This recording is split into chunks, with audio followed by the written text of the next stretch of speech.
ازيكم يا حلوين؟ عاملين ايه؟ انا توتو، مطبخي اسمه حلو حادق. النهارده هنعمل البتنجان المقلي على طريقة المطاعم واحلى بكتير كمان، وهخليكي تعمليه يعني احلى من بتاع المطاعم بكتير. ان شاء الله هيطلع معاكي تحفة تحفة تحفة زي ما طلع معايا زي القمر كده. لو مش مشتركين في القناة اشتركوا وفعلوا لنا زر الجرس عشان يوصلكم اي اشارة لما انزل كل جديد.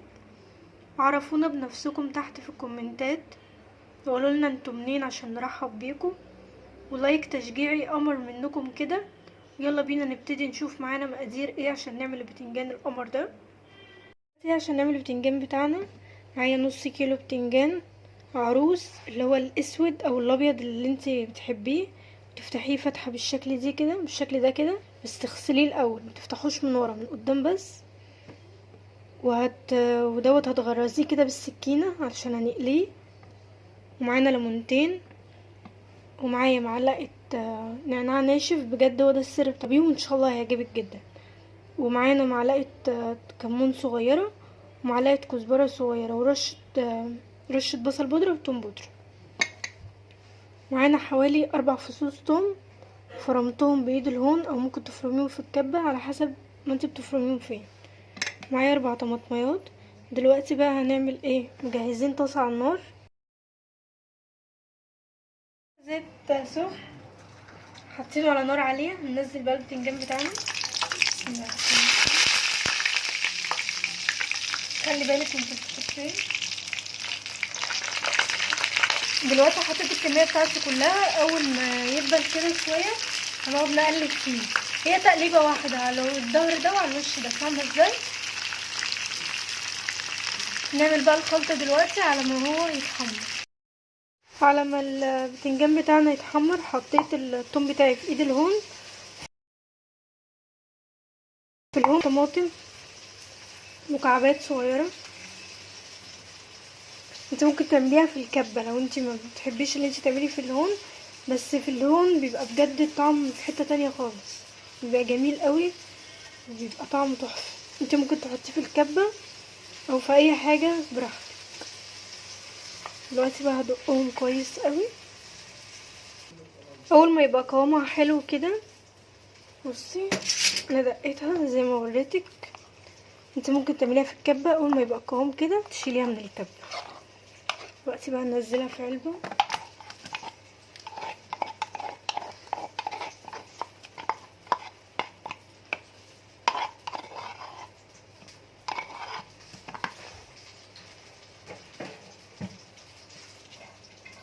هنحط التوابل بتاعتنا اللي هي كانت بصل بودرة وتوم بودرة، وكانت كمون ناعم، وكانت اللهم صل على النبي، وكانت نعناع ناشف.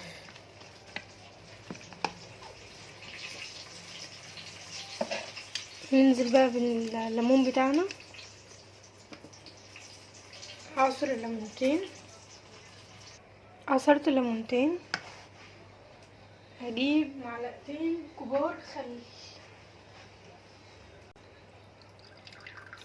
دي معلقتين كبار خل. هنحط الملح بتاعنا، مش هنحط كتير، نحط وندوق.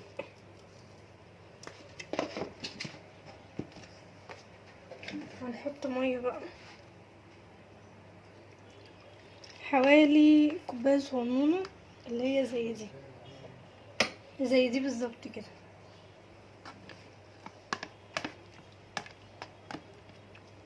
ودوقيه وشوفيه، محتاج ملح حطي، محتاج كمون حطي،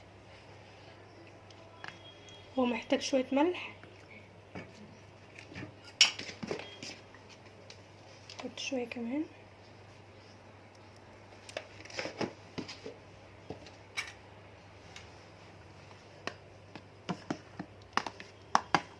دلوقتي بقى هنطلع البتنجان مع بعض. اول ما تلاقي البتنجانيه كده بصي تدوسي عليها، متغرزيش المعلقه فيها. لو طريه قوي كده هي كده خلاص.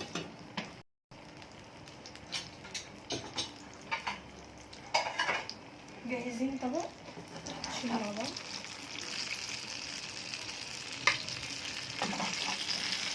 ممكن بدل ما تقليه تسلقيه، يبقى جميل برضه.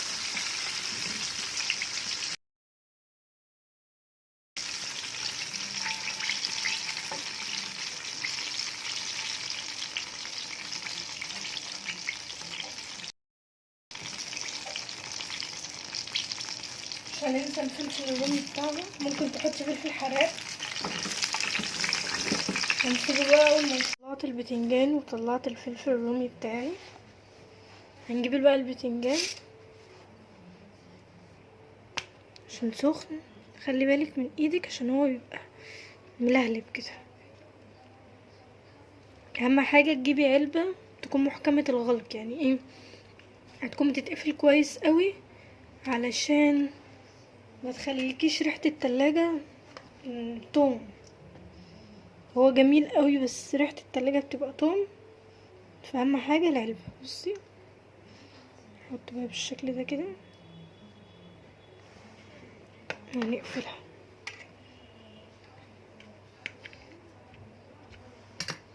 هنكرر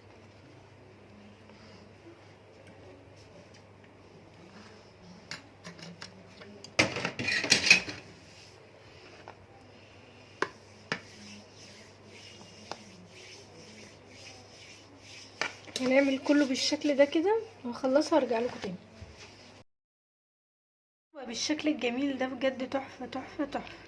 جربيه وان شاء الله هيعجبك جدا واحلى، وبجد هيعجب اولادك، هيعجب جوزك، هيعجبك انت شخصيا.